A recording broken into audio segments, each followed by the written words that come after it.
అందరికీ నమస్కారం. జీవన కిచెన్‌కి స్వాగతం. మరో సింపుల్, ఈజీ క్వెషన్‌ని తెలుసుకుందాం. ఇది పిల్లలతో డిస్కస్ చేయడానికి, పిల్లలకి చెప్పడానికి ఈజీగా ఉంటది.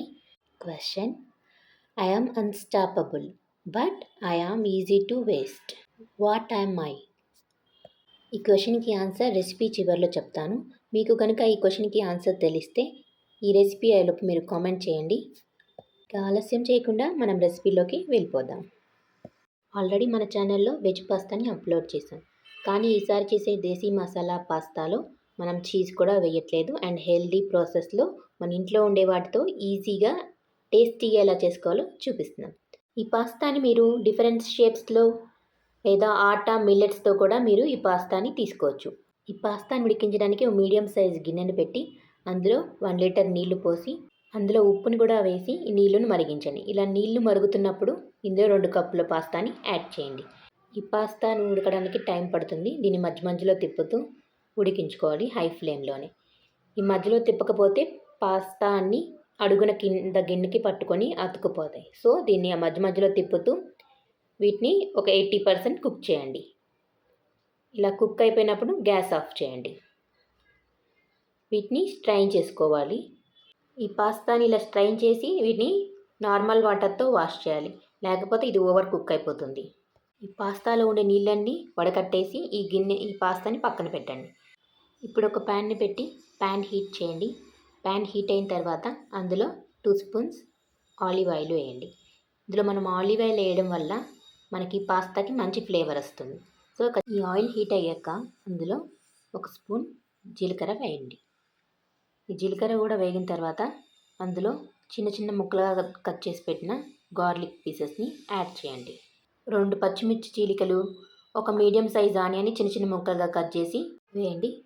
ఇందులో 1 టీ స్పూన్ పసుపు కూడా వేసి ఈ ఉల్లిపాయ ముక్కల్ని వేయించుకోవాలి. ఫస్ట్ మనం ఉల్లిపాయ ముక్కలు పచ్చిమిర్చిని వేయించిన తర్వాత మిగతా వాటిని యాడ్ చేయాలి. ఇప్పుడు 1 స్పూన్ ఉప్పుని వేసి ఆ తర్వాత ఒక మీడియం సైజ్ క్యారెట్ని చిన్న చిన్న ముక్కలుగా కట్ చేసి ఇందులో వేయించుకోవాలి.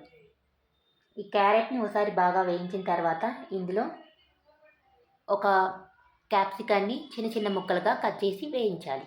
మనకు ఇందులో క్యాప్సికమే మంచి ఫ్లేవర్ని ఇస్తుంది. మనం వేరే చీజ్ కానీ వేరే మసాలాలు ఏమీ వాడట్లేదు కాబట్టి ఇందులో క్యాప్సికమ్, ఆలివ్ ఆయిల్ని ఖచ్చితంగా స్కిప్ చేయకుండా మీరు వేయాలి. ఈ క్యాప్సికమ్ వేగిన తర్వాత ఇందులో బాయిల్ చేసిన గ్రీన్ పీస్ని యాడ్ చేయండి. ముందుగానే దీన్ని బాయిల్ చేస్తే ఈ గ్రీన్ పీస్ మనకి ఈ రెసిపీలో ఈజీగా కుక్ అయిపోతుంది. సో ఈ గ్రీన్ పీస్ని కూడా యాడ్ చేయండి. ఇవన్నీ బాగా వేయించిన తర్వాత ఇందులో 1 స్పూన్ హోమ్ మేడ్ గరం మసాలాని యాడ్ చేయండి. ఈ హోమ్ మేడ్ గరం మసాలాని మళ్ళీ మన ఛానల్లో ఒకసారి అప్లోడ్ చేస్తాను. ఇప్పుడు 1 స్పూన్ కారాన్ని కూడా యాడ్ చేయండి. ఈ స్పైసెస్ అన్నీ మీ టేస్ట్ని బట్టి యాడ్ చేసుకోండి. సాల్ట్ కానీ ఈ కారాన్ని కూడా మీ స్పైసెస్ లెవెల్ని బట్టి దీన్ని యాడ్ చేస్తే మనం తినడానికి ఈజీగా ఉంటుంది. ఇంకా చిన్న చిన్న కిడ్స్ వల్ల అయితే ఎక్కువ స్పైస్నెస్ కూడా తినలేరు కాబట్టి వాళ్ళకి కారాన్ని కొంచెం తక్కువగానే తీసుకోండి.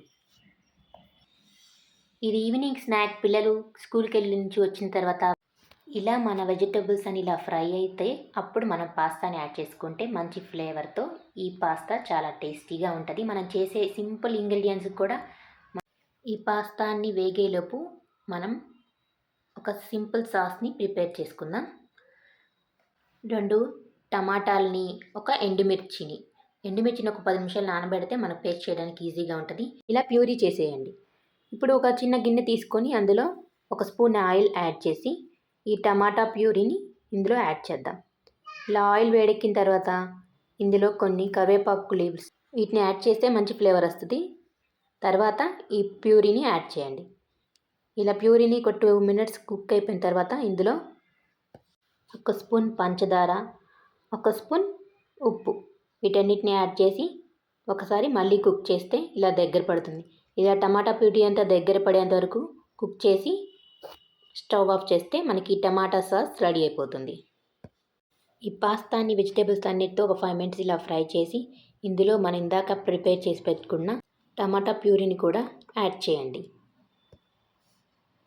ఈ టమాటా ప్యూరీ అంతా ఈ పాస్తాకి పట్టుకునేలాగా వీటిని బాగా టాస్ చేసి 3 మినిట్స్ గ్యాస్ ఆఫ్ చేస్తే మన పాస్తా రెడీ అయిపోతుంది. ఇందాక మనం ఒక క్వశ్చన్ ఆన్సర్ చివరిలో చెప్తాం, మన రెసిపీ చివరిలో.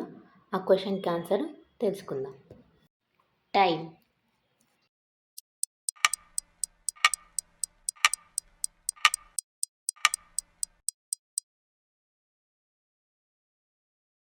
ఈ టైంని మనం స్టాప్ చేయలేము, కానీ చేంజ్ చేసుకోగలం బ్యూటిఫుల్గా.